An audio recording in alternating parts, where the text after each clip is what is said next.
Hey guys, welcome back to Kiwi Classics and Customs. This little video, we're just going to look at doing a little bit of sheet metal work. I just wanted to go through the process with you guys, show you how I do it. We're going to start off with a trusty bit of cardboard. Going to make a template to go in here. I've still got a little bit of trimming to do here to get that to the right angle, and yeah, we'll make a little plate to go in here. I'm going to make a little return on it that'll hook underneath this. So like a little 1/2 inch flange that'll hook under here, and that'll make it nice and easy to spot weld up to. And then we can carry on down with the firewall. So let's get started. So I've made my little cardboard template. That is going to fit up there kind of like that.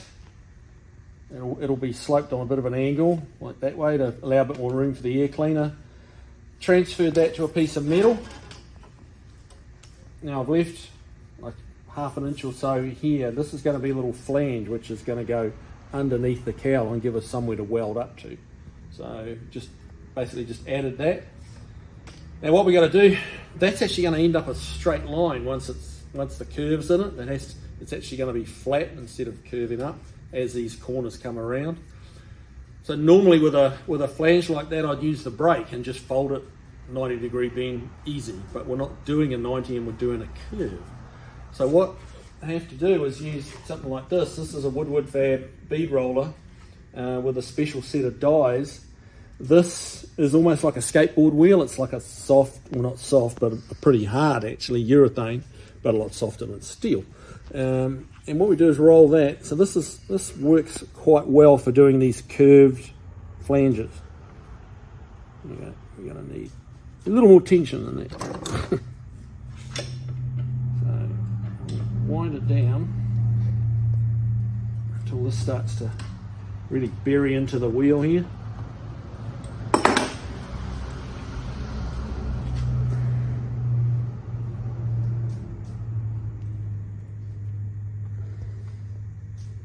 And that allows you to start a bend at least. It's not bending as far as we need it yet, but it's a start,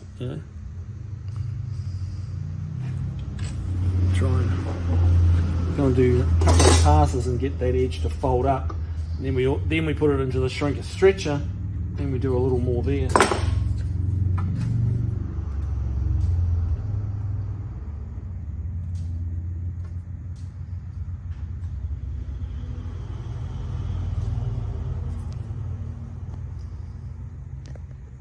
Putting a little upwards pressure here helps that bend as well.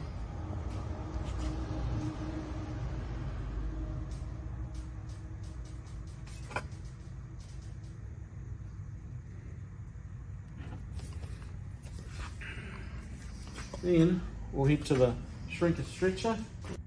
Okay, so you see the angle we've got there, and that's about the right angle there. Now you can see it's kind of it's dealt a bow into that, which is actually good because we need it to bow. We need this to bow that way, so that when it rolls up into the hole, it curves that like that. So over to the shrinker stretcher, we're going to stretch this flange here, which will fan that out. This is going to put a much better curve in here, and then it becomes a little bit of trial and error to just get it to the curve that you need it at. So it moves quite a bit. I'll try and let you guys see it.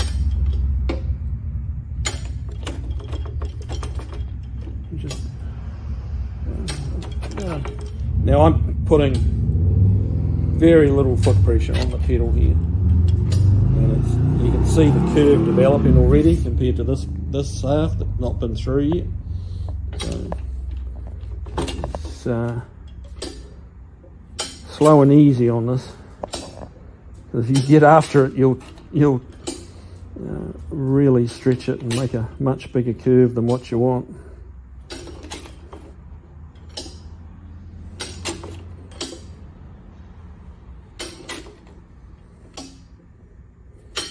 So I don't think that's enough yet, but let's try it on the car, see whether we're making progress. This will at least give you an idea of what I'm trying to achieve. I'm trying to get this curve here to match the curve back in here, and that'll all just lay in there, box off the cowl section again, and we'll be able to continue making the rest of the firewall. But yeah, it's better to sneak up on it, just curve it a little bit at a time. You can go backwards, you can then switch the jaws to the stretcher, like if you overdo it, you can go back to the shrinker jaws, which will pull it back the other way. So it's not the end of the world if you do overgo too much by any means, but you know, it's just, I find it easier to sneak up on it.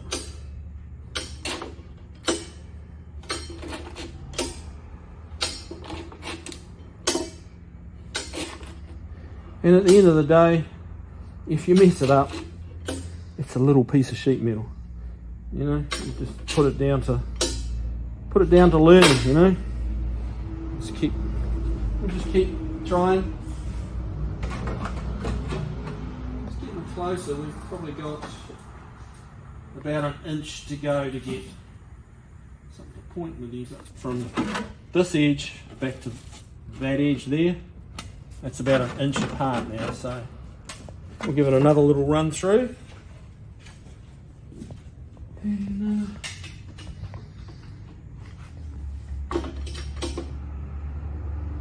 what I'm really trying to do is make it look as factory as I can. I don't want to open the hood and, you know, have someone go, "Wow, you've really hacked up the firewall." That would not make me happy. I want to have people open the hood and go, "I've never seen that before," and just think that some model Mustang they've not run across.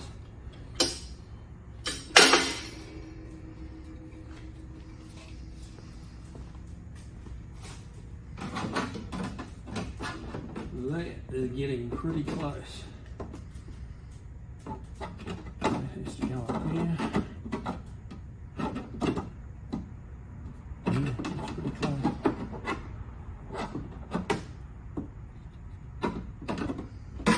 A little more trimming and we'll be getting closer. Cut it off. So while we're just finishing that piece, I just wanted to give you guys an option. If you don't happen to have a bead roller with the right wheels and that kind of thing, you can use something as simple as this. This is something I've had kicking around for years.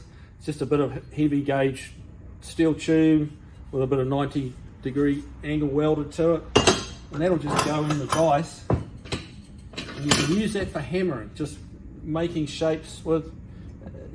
Once you've got a little thing like that, you'll be surprised how often you go, "I know what I can do. I can use that." So that I just quickly cut up a little miniature one of those, just out of a bit of scrap. But instead of, so you don't have a bead roller, you want to get that bent, what you can do is this. Basically just hold that over that nice sharp edge and just, sure, it's going to take you longer, there's no doubt. But just try and follow that, you know, that Sharpie line.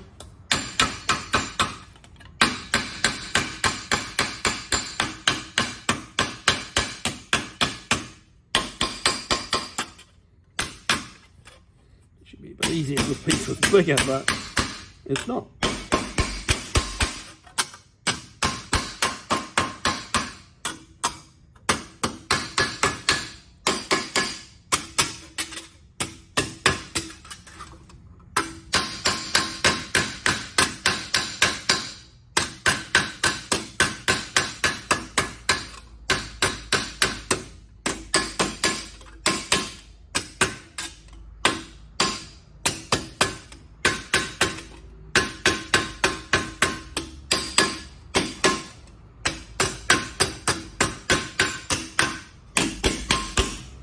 So as you can see, that's getting fairly similar to the result we wanted. You know, looking pretty similar to the way I did it with the bead roller. It's not quite as pretty, no, but if you don't have one, you know, we don't all have one. This is what I used to use before I got the bead roller. So this will definitely work for you. You can try to get this curve that way. If you don't have a stretcher, you can simply hammer on the metal.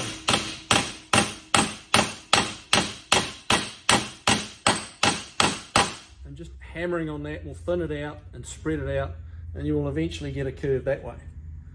And so it's going to take you 3 or 4 times longer, but if you don't have all the right gear, you do what you can, you know. So that's a little, yes, you can do it with just simple hand tools. Okay, here's our piece, and it's ready to go in the hole now. I've used the puncher to punch a bunch of holes in here. That's going to plug weld up to the underside of the cowl. So that's going to fit in here. Buzz that in with a couple of Tech screws.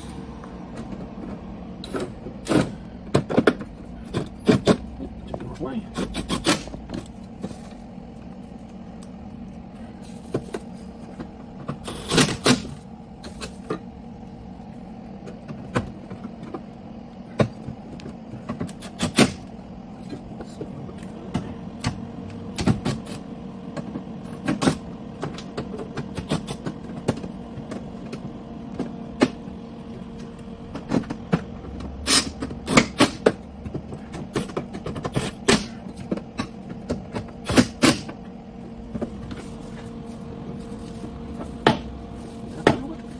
Line up nicely, we'll put a couple of tacks in there, we'll take these corners, and then we'll work this metal backwards to close up this gap.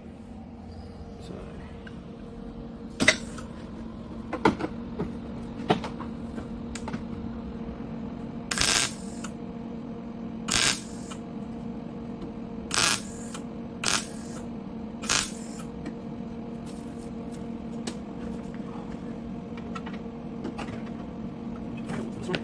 You can see what I'm doing.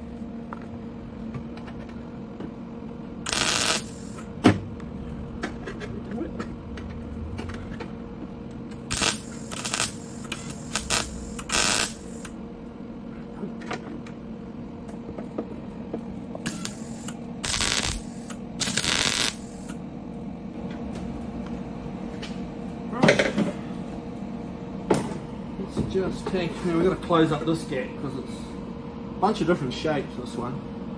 So don't be afraid to use whatever you need to use.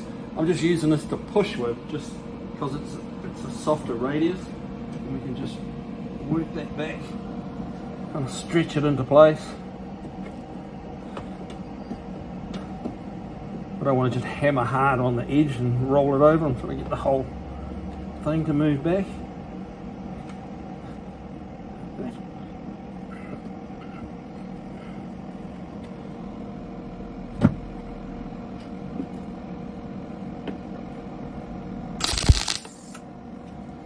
We just keep working around and chase it over.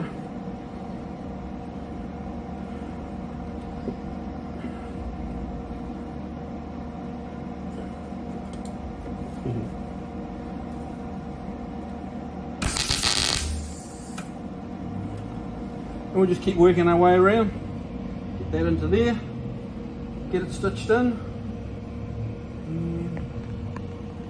Show you what that looks like.